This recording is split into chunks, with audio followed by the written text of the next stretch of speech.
This is Art on Call, Episode 8, Hello from the Other X.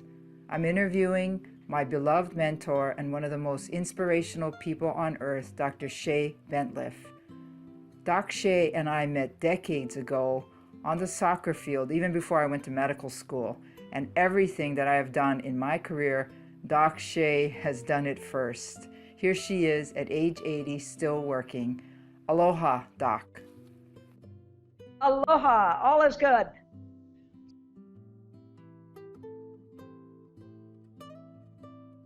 At age 5, I was trying to survive in Texas as a short female and in a family loaded with men. And I never understood racism and sexism even at that age. And I got shushed all the time. When I had an opinion about something, I would try to speak up, and I got shushed, and it infuriated me. I think, I have to admit, though, that when I would tell people, when they'd say, what are you going to do when you grow up? And I'd say, I'm going to be a doctor. And they would say, oh, how wonderful, you want to be a nurse. And it sort of put the fire in me to say, no, I'm going to be a doctor. That determination that drove me, and it was that I wanted that. But it was also kind of I'll show you, women can be doctors. Yes, we can. And that's what I thought I really wanted to do, was to be a pediatric plastic surgeon. And little did I know that it was an incredible, difficult program to get in. And also, little did I know that it would be quite difficult, because I had my first son just before I started medical school, and I had my second son in as I graduated from medical school. So that added another job, so to speak. A major job for me was motherhood. And you were the only female in your class? I was the only female in a class of 75 men. Oh my goodness, and you were pregnant? And I was pregnant my senior year. I loved it. Oh my goodness, I don't even know what to say, Doc. Shay. Oh my goodness. My favorite story about that, Kay, a real quick story. I had morning sickness every day, all day. I was on the surgical service, and of course we had rounds starting at 6:30 in the morning, and you had to be there and know all about your patients, of course.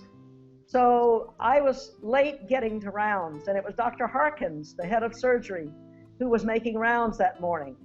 Well, I come running in late, and whose door are they standing in front of but my patient? And I didn't have a clue what had happened to her the prior 24 hours. So I look in the room, I turn around, and I say, this is Mrs. So-and-so. She's 4 days post-op cholecystectomy, and she's doing great. And Dr. Harkins looked at me, and then he looked at the patient and said, how are you? And she said, I'm great. And then he looked at me and he said, how did you know that? And I said, well, because her hair's combed and she's got her makeup on. It's true. And he turned to the whole group of residents and students and everybody and said, and I'll never forget it, he said, this is why we need more women in medicine. And of course, you and the patient were the only women in the room, correct? Yes, that's right. It's amazing that the inspiration you get from any of us, and where it comes from, male or female.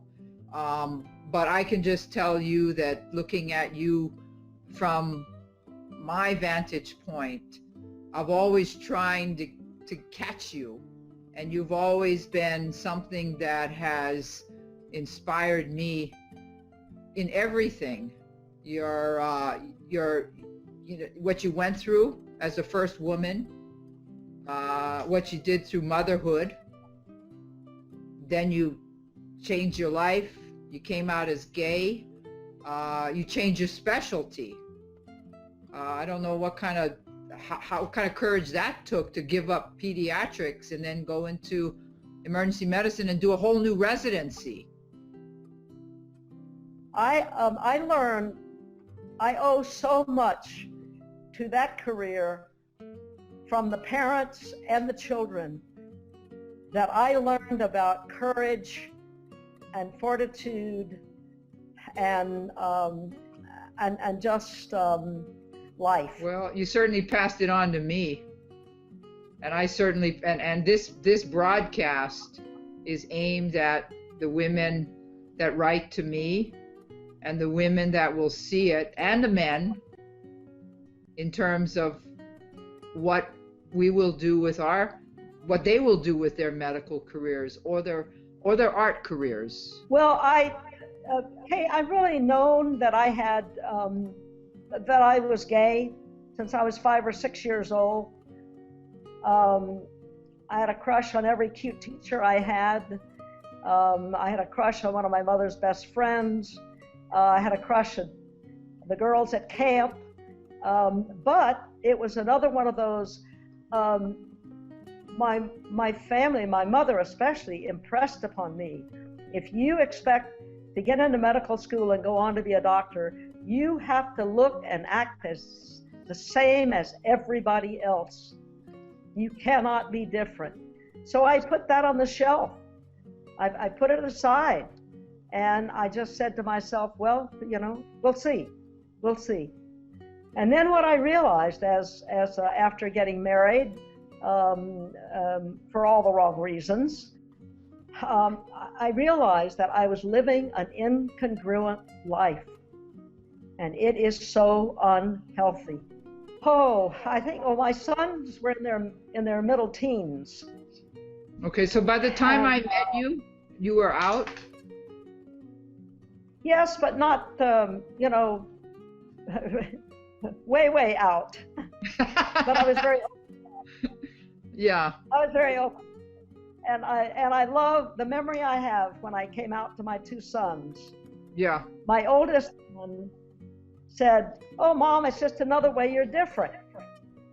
Because most of the moms for their friends didn't paddle canoes or play soccer and weren't doctors, and the list went on. So he said, "Oh, it's just another way you're different." My youngest son, and I always remember this, Grady said, "You'll always be my superhero." Wow.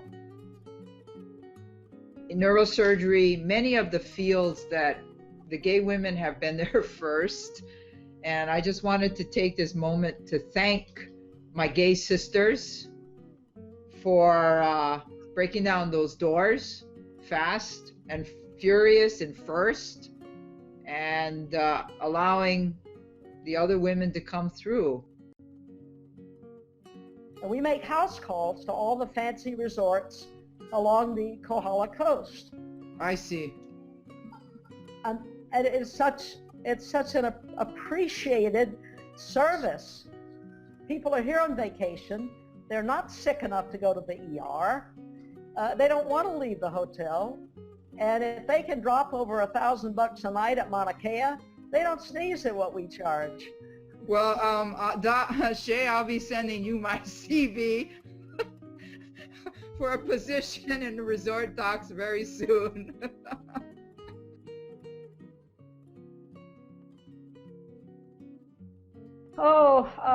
I think is to really start with a commitment to a balanced, healthy life.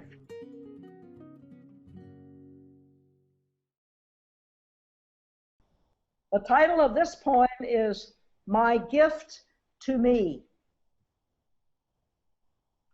Their words were harsh and hurtful. "You throw like a girl." But I didn't, so I demanded, "Take that back." Knowing what they really meant was, "You can't because you're a girl." Their words continued like bullets.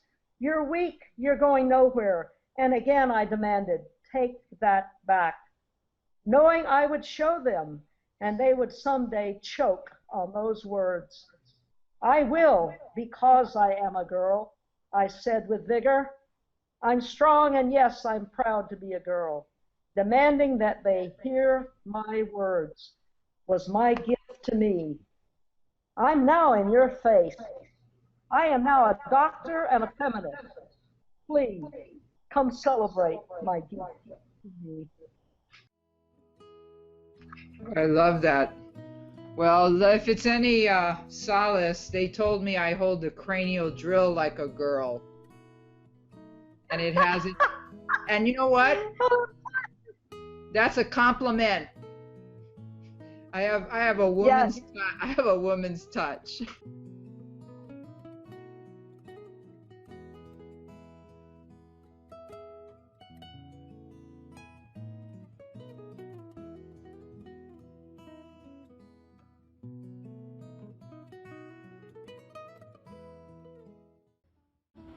You know, our life's going to change. We're going to get old. I'm going to have to wear bifocals. The value in that, though, is my close vision is so bad. When I get up in the morning, I look in the mirror, my skin looks flawless. I love it. I can't see one wrinkle.